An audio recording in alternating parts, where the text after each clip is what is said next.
आज का टॉपिक है theory base of accounting part 2 accounting principle. Third है accounting period.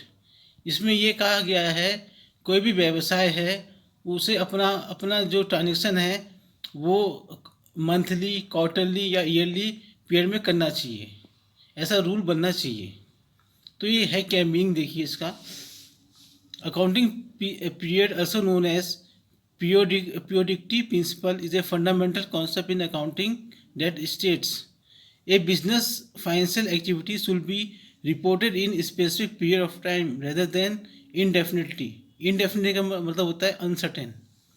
These principles require that a business financial transaction be divided into distinct periods such as month, quarter or year to provide a clear picture of its financial performance and position. फिर है full disclosure.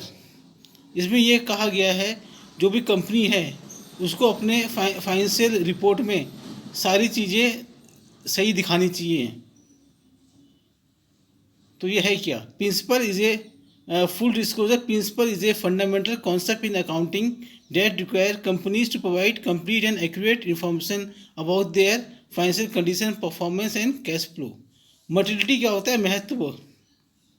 इसमें क्या कहा गया है, इसको इस principal में जो भी ट्रांजेक्शन इम्पोर्टेंट होती है उसको फाइनेंशियल स्टेटमेंट में अलग से दिखाना चाहिए।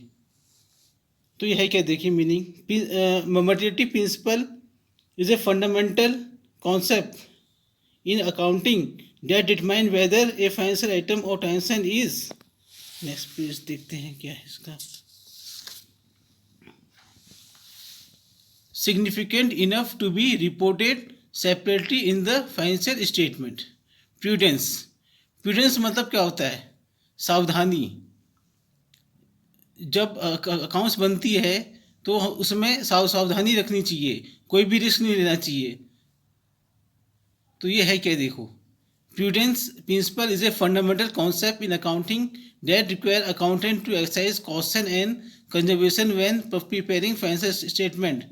This principle is also known as prudence concept और conservation principle. सेवेंथ है कॉस्ट कॉन्सेप्ट। कॉस्ट कॉन्सेप्ट क्या है? एक एग्जाम्पल समझते हैं। जैसे हमने ज़मीन खरीदी, तो जब कंपनी ने ज़मीन खरीदी उसका दाम था 1,00,000 रुपये था सपोज, और जब वो बाद में उसकी दाम कितना हो गया 1,50,000, तो हम यहाँ रिकॉर्ड किससे करेंगे? जो उसकी ओरिजिनल वैल्यू से करेंगे। वो कितनी थी? 1,00,000 सपोज, ऐसे ही। अब 7 देखिए कॉस्ट कॉन्सेप्ट है क्या। Cost concept is a fundamental principle in accounting that state that assets and expenses should be recorded at their original cost rather than their current market value. Example, land purchase. एक company purchase a piece of land for $1,00,000। The land is recorded as an asset at its original cost of $1,00,000, even if its market value increased to $1,50,000. Matching concept क्या होता है? इसमें यह होता है कि expenses और जो इनकम होती है उसको मैच करते हैं हम प्रॉफिट एंड लॉस में, ताकि नेट प्रॉफिट आ सके। तो ये है क्या, देखो। Matching concept is a fundamental principle in accounting that state that expenses will be match with the revenue they help to generate. Dual concept क्या होता है? जो भी ट्रांजेक्शन होती हैं उसके दो इफेक्ट होते हैं, डेबिट और क्रेडिट। जैसे हमने एसेट परचेज किया तो इसमें डेबिट एसेट में इंक्रीज होगा और क्रेडिट में लायबिलिटीज में भी इंक्रीज होगा।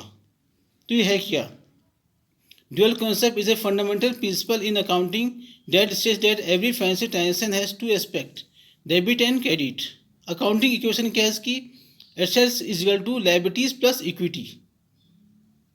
तो मेरा वीडियो यहीं ख़त्म होता है। यदि आपको मेरा वीडियो अच्छा लगा हो तो चैनल सब्सक्राइब कर लेना और लाइक बटन दबा देना। थैंक्स।